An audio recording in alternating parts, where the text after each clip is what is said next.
بسم الله الرحمن الرحیم. ګرانو محترمو زده کوونکو او لیدونکو، سلام علیکم ورحمت الله وبرکاته. خدای دې وکړي چې تاسې ټول روغ او جوړ اوسئ. دا دی بیا زه بشیر احمد ستانکزی د سپین نور تجزیه او د شنه زرغونې تر نامه لاندې موضوع تاسو ته وړاندې کوم. خدای دې وکړي چې تاسې له دغه موضوع نه ښه ګټه پورته کړئ. ګرانو زده کوونکو، موږ تاسې په تېر درسونو کې د منشور په هکله باندې موږ تاسې معلومات ترلاسه کړل. منشور هم ګرانو زده کوونکو تعریف کړل، د هغه راز زاویه همدار دوه سطحې مال چې منشور هغه شفاف جسم دی چې دوه غیر موازي سطحو په واسطه باندې څه دی محدود شوي.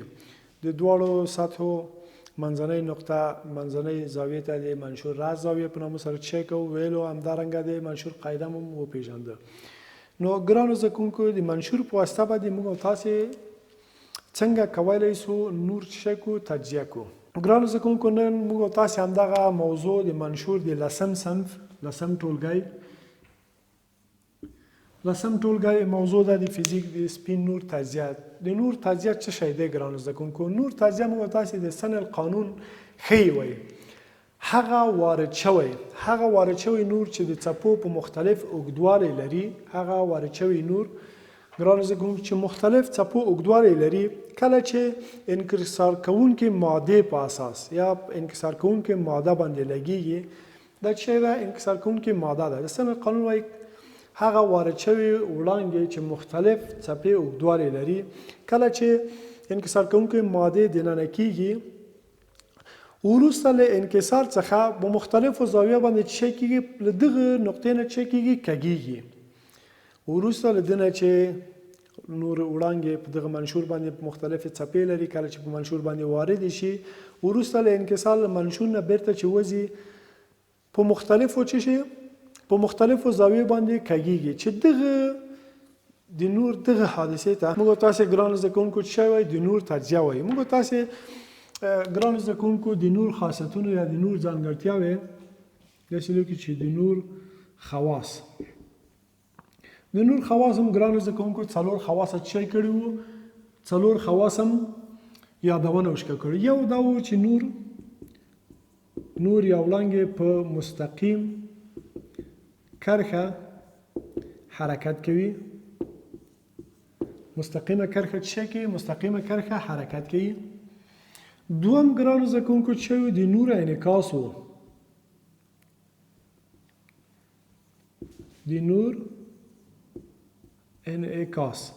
دریم ګرانو زده کوونکو نور انکسار و.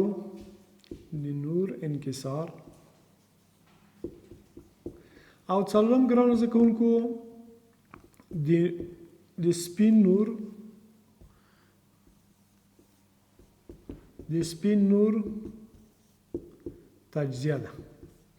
دغه څلور خاصیتونه د نور خاصیتونو یا ځانګړتیاو څخه عبارت دی چې نور په مستقیم کرښه څه شی کې حرکت کوي. چې موږ تاسې په تېر درسونو کې د نور مستقیم کرښه حرکت موږ تاسې په عملي او نظري توګه څه کړ؟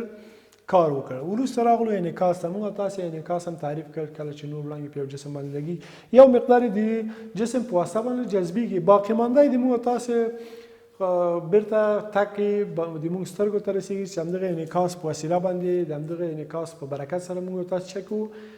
اشیا اجسام څه کوو؟ ګورو. وروسته راغله انکسار ته. کله چې نور وړانګې یو محیط څخه بل محیط ته داخلېده، نو نور سرعت څه کوو؟ کمیده یا تغییر کوو. دغه د نور سرعت تغییر ته موږ تاسې د انکسار په نامه سره څه کوو؟ په نامه سره یادوو. اوس راغله ګران زده کوونکو څلورم خاصیت د نور ته، آخري خاصیت، آخري د نور خواص څخه د نور تجزیه ده د منشور په واسطه باندې. دا د نور منشور موږ تاسې تعریف کړ د سن قانون په اساس. کله چې نور وړانګې په مختلفو څپو سره د یو وارد شوي، کله چې په یو انکسار کوونکې ماده باندې څه شی کېږي؟ دننه کېږي، نو له بلې خوا څخه وروسته له انکسار نه څه شی کېږي؟ دغه نور وړانګې په مختلفو زاویو باندې کږیږي. په مختلفو زاویو باندې څه کېږي؟ کږیږي. دغه حادثې ته موږ تاسې د څه شي په نامه سره یادوو؟ د سپین نور تجزیه په نامه سره یا د تجزیه په نامه سره یادوو. کله چې نور وړانګې له دغه نقطې څخه راسي په منشور ولګېږي، نو دغه حالت کې انکسار صورت نیسي. خروجي نور په مختلفو زاویو سره څه شی کېږي؟ کږېږي. مختلفو زاویو سره کږېږي. ښه ګرانو مختلفو زاویو باندې څه شی کېږي؟ دغه کږېږي. دغلته موږ تاسې سپین رنګ په 7 رنګونو په واسطه باندې څه شی کوي؟ تجزیه کوي او موږ تاسې 7 رنګونه په خپلو سترګو وینو. چې لومړی چې موږ تاسې وینو ګرانو زده کوونکو سور رنګ دی. سور رنګ داسې لیکو سنس سانب. هغه نور څه یو خواته تجزیه کېږي د سنس سانب. دغه نه موږ تاسې دغه 7 رنګونو لومړی حروف که چیرې موږ تاسې راواخلو سره یو ځای کړو نو دغه څه کېږي؟ سنس سانب موږ ته په لاس راکړي. نو لومړی رنګ مو څه شي ده؟ سین. دا سور ده یا قرمز ورته وایي. نون شی ده. دوم نارنجي دی. او دریم ګرانو زده کوونکو زی ده چې موږ تاسې په پښتو کې ژیړ ورته وایي. او څلورم ګرانو زده کوونکو شین دی چې دلته فارسي کې سبز ورته وایي. شین دی. پنځم ګرانو زده کوونکو الف ته موږ تاسې آبي هم ورته ویلی شو. شپږم ګرانو زده کوونکو چې دا نون د نیلي رنګ څخه نمایندګي کوي. نیلي رنګ. اووم ګرانو زده کوونکو چې دا بې ده موږ تاسې دې ته څه وایو؟ بنفش وایو. کله چې نور وړانګې ګرانو زده کوونکو د نور وړانګې چې مختلف څه شی لري؟ طول موج لري یا د څپې اوږدوالی لري. کله چې د انکسار کوونکې ماده باندې لګېږي یا مادې ته ننوځي وروسته له انکساره خروجي وړانګې په 7 رنګونو څه کېږي؟ تجزیه کېږي او په 7 مختلفو هغه څپو باندې څه کېږي؟ کږېږي. چې دا 7 رنګونه موږ ته څه کېږي؟ موږ ته تشکیلوي. چې دغه موږ تاسې عملي کار وروسته بیا په عملي توګه د بهر وځو او انشاءالله په لمر کې څه کوو؟ دغه سرته رسوو. نو ګرانو زده کوونکو د موږ تاسې دوهمه موضوع یا شنه زرغونه ده. تاسې به هرومرو ګرانو زده کوونکو په اوړي په ورځو کې تاسې به هرومرو یا د پسرلي په ورځو کې به تاسې لیدلی وي چې وروسته له باران نه په آسمان کې داسې قوس په شکل یا لنډي قوس په شکل باندې 7 رنګونو تاسې به لیدلی وي یا داسې رنګامیزي شکل داسې حالت به تاسې لیدلی وي. دغه حالت چې موږ تاسې په پسرلي په ورځو کې داسې قوس په شکل باندې موږ تاسې رنګه قوس ګورو دغه خپله دغه ته د شنه زرغونې په نامه سره یادوي. شنه زرغونه ګرانو زده کوونکو څنګه تشکیلیږي؟ کله چې لمر وړانګې په هوا کې د اوبو په یو څاڅکه باندې څه شی وکړي؟ ولګېږي یا وارد شي. لومړی دا وړانګه د دغه څاڅکې په مخکني برخه باندې څه شی کېږي؟ سطحه باندې انکسار کوي. کله چې ولګي په همدغه اوله سطحه باندې څه کېږي؟ انکسار صورت نیسي. داسې چې د بنفش نور انکسار ډېر او د سور رنګ انکسار څه شی ده؟ ډېر لږ دی. دغلته موږ تاسې په سپین نور په تجزیه کې د اول چې دی ګرانو زده کوونکو سور ده چې موږ تاسو دلته ویلې د دغه انکسار ضریب کم دی. ډېر کم څه کېږي؟ کږېږي. او بنفش نور تر ټولو ډېر زیات کږېږي او د دغه انکسار ضریب څه شی ده؟ تر ټولو زیات دی. همدارنګه په شنه زرغونه کې هم ګرانو زده کوونکو همدا رقم ته ده. د سور رنګ انکسار ضریب کم او د بنفش رنګ څه شی ده؟ انکسار ضریب تر ټولو لوړ دی. بیا نو کله چې ګرانو زده کوونکو نور وړانګې په دغه څاڅکې باندې ولګي په اوله سطحه کې څه شی کوم؟ انکسار سو.